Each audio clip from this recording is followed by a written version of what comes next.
So our next speaker is from Adjust, is Jonathan Mamou. I don't know if you're there, Jonathan, I can't see you. Hi. Jonathan's going to talk about breaking through the noise and the reasons you need to start automating today. So I will not take up your time, Jonathan. Thanks, guys, for having me. So it's been 15 years since smartphone came into our world, right? It's looked like only yesterday we played with the snake game on the Nokia phone, and since then, the last 15 years, we have been going through mergers, acquisitions, IPOs. Obviously, the industry grew, and we became professionals with this growth. And I believe that now in 2022, after all this pandemic that we have been going together, and it's amazing to see all of us again here today, I think it's a moment as a gaming expert, right, to stop and think about what we really want to achieve. What are our goals? What differentiate good companies from a highly successful companies, and what it's needed to take ourselves to the next level. So today, I'm going to speak with you why you really need to start automating all your marketing activities. And I start by presenting myself. So I'm Jonathan, I'm the regional director in Adjust for the UK, the Netherlands, and for Israel. 2.5 years in the company, 10 years in the industry. Today we'll be covering the gaming industry numbers, the benefits of automation, and the automation types that we use. A bit about Adjust. So the company was founded in 2012.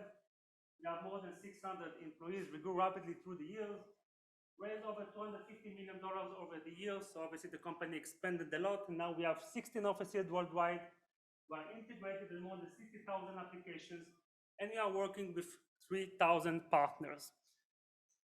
Adjust is the leading analytics platform that marketers trust to drive growth. What does it mean?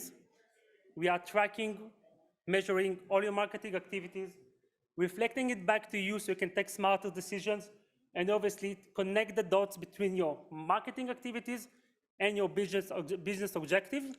And we do that by making it smarter, easier, and more secure. Smarter means, thank you. Smarter means connecting the dots from your marketing objectives to how it actually delivers, right? You can count on the platform and see, hey, how my campaigns are working, how my creative are performing, and taking smarter decisions accordingly. Obviously, the goal is to make it also easier for you. We are connecting more than 3,000 partners. You can see everything in one platform. And security is obviously essential, right? Because in the end, there are more and more fraudulent activities there. You want to make sure that your data is being centralized and protected. So today we are going to speak a bit about the gaming industry in verticals, speaking on the trends, insights, and benchmarks. So what we have been going through the pandemic, the mobile gaming industry is valuated in more than about $165 billion by 2020. 38% of this revenue is actually by users that are willing to pay. So we see an increase of users that are actually paying more and more into games. They have more time at home, they want to pay, they want to enjoy the game. Asia is by far the biggest market, and 51% is from these revenues that is generating in these games. We are evaluating that by 2023, the mobile gaming industry will reach $220 million. If you compare hyper casual to just casual games, we can see that there are increase during the pandemic. Again, more people were spending more time at home or just wanted to have something fun to play with. And this afterwards, we see this decrease when people just started to get back into office, and we see it also nowadays. If you're comparing between the paid and the organic ratio, we can see that there was a big difference specifically on Q4, right? So again, hyper casual, it's a vertical that a lot of users are tending to play many, many times, and once they stop, they just go to another. But the organic flow of the paid users is quite massive compared to other verticals. If you're looking about TCPI, so this we see the really dramatic change between the casual and the upper casual gaming, right? It's about 10 times more. This is because hyper-casual games, user doesn't really want to pay, it's mostly by ads, while in normal gaming, users are paying inside games, and this is why also the CPR are currently about 10 times more. Session times as well, we see that there was a higher session time in 2022 and 2020, and this is again, as we go outside of the pandemic, the session time is going a bit less. Consistent with that, hyper-casual games need to have volume, they need to have scale. So if you compare hyper-casual to startup gaming to other verticals, 9 to 7, you want to work with as many partners as you can, you want to reach as many users out there in many platforms, so about 9 to 7 if we look in terms of the market reach by partners. So if you are running your campaigns, and second campaign basically look quite basic, right? You just have your campaigns, but if you dive a bit deeper into it, it looks like this. You have many ad sets and you have many creatives. And in the end, you are looking on a massive way of how to manage all your marketing activities, not mentioned if you are working with many partners out there, Facebook, Google, Snap.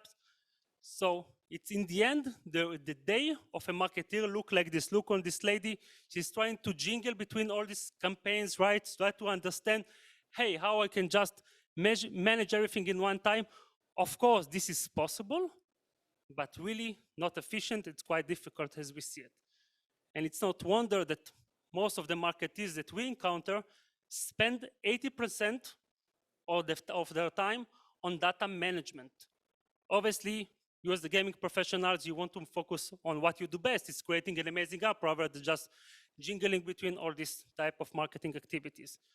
And in the end, it looks like this. You have fragmented reporting. You are downloading from Facebook, from Google, from all these different type of marketing activities. Try to understand different dashboards, different KPIs. In the end, it goes to that your data is getting paralyzed because it's different metrics from different platforms, and it stops your decision making. You need to stop, hey, what I'm seeing here, hey, what I'm seeing there. Oh, let's match these metrics to these KPIs. And in the end, it's make all your life much harder. This is why we believe that marketing automation kills this complexity and will simplify the process of all your marketing activities. And we do it by 4 types of automation: creative, budget, bidding, and targeting. And I will dive into each one of them right now. Creative is king. Why creative is king? Because in the end, you want to match the audience based on your KPIs. So you can run many creative and try to allocate each one of these creative to the specific audience, obviously to drive better engagement. Obviously, the more tailored that you will do it, of messaging of this creative, you will get more audience that is willing to engage with it, and you want to test this on a scale. We said that if you work with many different type of partners, you want to understand, hey, which of this creative is working good, and I want to test that on scale and replicate it again and again. If we move forward, budget. So budget actually allows you, with the platform of automation, to manage this budget in an efficient way, right? You can increase the bids on the highest performing campaigns, but the one that doesn't work, you want to stop them immediately, and you want to also allocate more budget to the one that are actually highly successful. This goes aligned if you are looking into this automation rule, right? Let's take this example, right? Retention days, day 1, if it's about a specific X, so the ROAS day 0 is more than a specific X, let's increase the campaign, right? But if it's below, you just kill it, and you want to make it automated. You don't want to go into each one of the dashboard and try to understand. Again, it goes well with the bidding. You want to bid automatically when the bid is right. So we are helping mobile marketeers with this bidding automatically with the platform by looking on the account history, on the day, time, session, and our algorithm will try to show the best ad in the real time to the best bid, and the best bid will actually win. Targeting. So we covered creative. We covered the budget. Now we are looking into the targeting, right? So in the end, once you have all of this together, you want to pull it together from different type of sources, and just to target it to the relevant audience based on your criteria. All the users that actually qualify more than day one with a certain X, more than a ROAS with a different certain type of goal, we want to actually help the machine learning to replicate it again and again and to make it more and more efficient. Obviously, iOS 14, this is the elephant in the room, right? We can also use it for SKI network data. So everything that is going along just with regular traffic wants to replicate with the SCAD network, and you can also use it to any type of SCAD network activities. I'm going back to what I started. Most of the most successful companies started by taking smarter decisions, and many of these companies that we are working with implemented, they're using automation on a day-to-day basis. I believe you know some of them here. We can give a couple of examples. The first one is MailSoft. So they started to use our solution. They took our automation platform when they used to aggregate all the marketing data into one single dashboard. They used the rule engine to pause, scale, and optimize. And in the end, it helped them to increase the marketing efficiency and to double their activities. And as well with donuts, right? So again, the goal is to use the automation to find the right audience, target them, and then replicate it again and again. To conclude, personalization requires automation. You want to manage in scale multiple different channels. You want to create hyper-segmented audiences. Once you find it, you want to pair the creative of the segments to the right testing budgets, the testing bids, and then to try to scale it again and again. Thanks a lot, guys. If you have any questions, I'm happy to answer.